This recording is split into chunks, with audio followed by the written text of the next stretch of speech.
अस्सलाम वालेकुम। I hope आप सब खैरियत से होंगे। हमारी आज की वीडियो का टॉपिक है ट्रेडमार्क रजिस्ट्रेशन।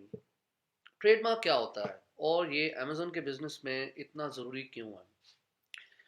देखें, हम जब भी कोई अमेज़न पे लिस्टिंग क्रिएट करते हैं तो अमेज़न ये कहता है कि that is a public property until and unless you get it protected by a trademark।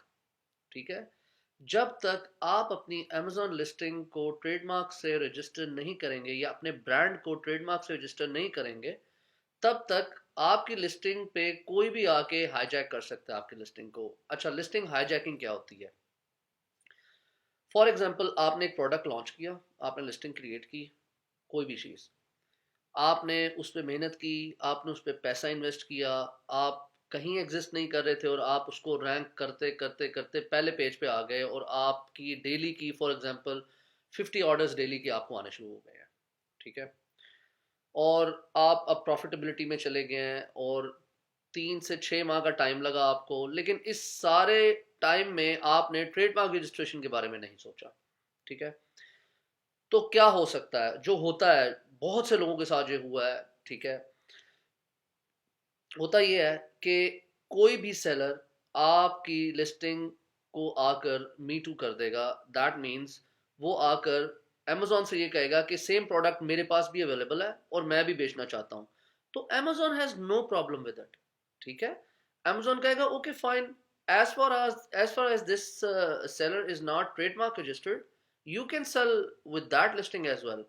अब क्या होगा कि फॉर एग्जांपल आपके 50 ऑर्डर्स डेली आ रहे थे और आप एक प्रोडक्ट बेच रहे थे 1999 यूएस डॉलर्स का। ठीक है, 20 यूएस डॉलर्स का, और वही प्रोडक्ट दूसरा सेलर आपकी लिस्टिंग पे बेच रहा है 18 यूएस डॉलर का। ठीक है, तो बाय बॉक्स, जो ऐड टू कार्ट का बटन जिसे हम कहते हैं, उसे हम बाय बॉक्स कहते हैं अमेजोन में। बाय बॉक्स 50% से ज्यादा उसको मिलेगा अप्रोक्सीमेटली, मैं आपको बता रहा हूँ। ठीक है, बाय बॉक्स का अपना एक एल्गोरिदम है अमेजोन का, बाय बॉक्स डिवाइड करने का, उसका टाइम और सब कुछ, बट जनरली आपको बता रहा हूँ कि कम से कम भी मतलब 50%, यानी 25 ऑर्डर्स या 30 ऑर्डर्स अब वो आपके ले गया। ठीक है, उसने आपके ऑर्डर्स चोरी कर लिए एक किस्म के।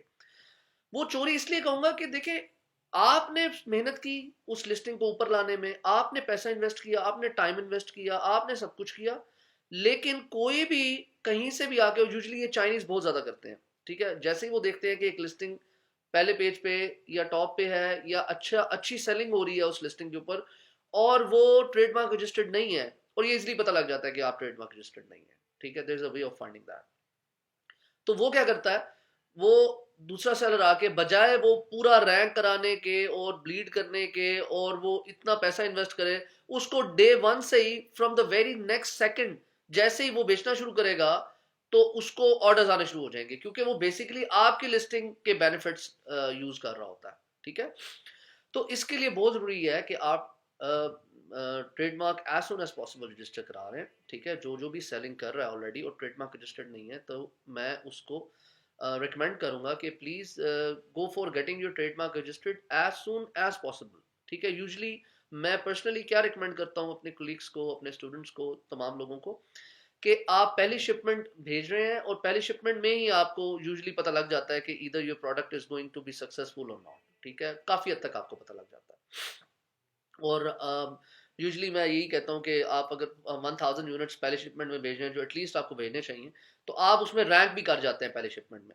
ठीक है, ब्लीडिंग आपकी खत्म हो जाती है दूसरी शिपमेंट में, तो दूसरी शिपमेंट जैसे ही आप भेजें तो आप ट्रेडमार्क अप्लाई कर दें। ठीक है, और ट्रेडमार्क एप्लीकेशन के लिए भी मैं आपको बताऊं कि अगर आप यूएस में जाते हैं ट्रेडमार्क रजिस्ट्रेशन के लिए, तो it will take at least 10 to 11 months। ठीक है, बहुत टाइम लगता है वहां पे। जबकि अगर आप यूके में रजिस्टर कराते हैं तो it takes 2 to 3 months only. ठीक है, अब एक और इंफॉर्मेशन मैं आपको देता हूँ, बड़ी इंटरेस्टिंग, कि अगर आपने ट्रेडमार्क रजिस्टर्ड करवाया है यूके में और आप सेलिंग कर रहे हैं यूएस के अंदर, तो आपको ईबीसी, जो एनहांस्ड ब्रांड कंटेंट होता है, वो ईबीसी के बारे में भी इंशाल्लाह मैं एक वीडियो बनाऊंगा, और जो वीडियो लगाने की ऑप्शन होती है वो आपको तमाम मार्केट प्लेसेस पे मिल सकती है। ठीक है, यानी एक, अगर आप यूके में रजिस्टर करते हैं तो आप यूएस में भी ईबीसी और वीडियो और आपको जो कंसोल होता है ट्रेडमार्क का वो मिल जाता है किसी भी मार्केट प्लेस पे। तो ये आप लोग अगर किसी के जहन में ये मिसकंसेप्शन है कि मैं यूएस में रजिस्टर कराऊंगा ट्रेडमार्क और मैं यूके में सेल कर रहा हूं तो मुझे वहां पर ट्रेडमार्क रजिस्ट्रेशन की जो फीचर्स अमेजोन आपको देता है वो नहीं मिलेंगे, तो दैट्स रॉन्ग। लेकिन एक प्रॉब्लम है, अगर आप यूके में ट्रेडमार्क रजिस्टर कराते हैं और सेलिंग आप यूएस में कर रहे हैं तो अनफॉर्चुनेटली आप हाईजैकर्स को नहीं हटा सकते अपने लिस्टिंग से। ये बात बड़ी समझने वाली है। आपको ईबीसी मिलता है, आपको वीडियो की ऑप्शन भी मिलती है, आपको कंसोल भी मिलता है, बट आप हाईजैकर को रिमूव नहीं कर सकते अपनी लिस्टिंग से अगर आपका ट्रेडमार्क उस मुल्क का रजिस्टर्ड नहीं है। और अगर आप यूके में ट्रेडमार्क रजिस्टर कराते हैं और यूके में सेलिंग कर रहे हैं तो आप इजीली हाईजैकर्स को रिमूव कर सकते हैं। इनफैक्ट वो आपको मीटू नहीं कर सकते हैं, ठीक है।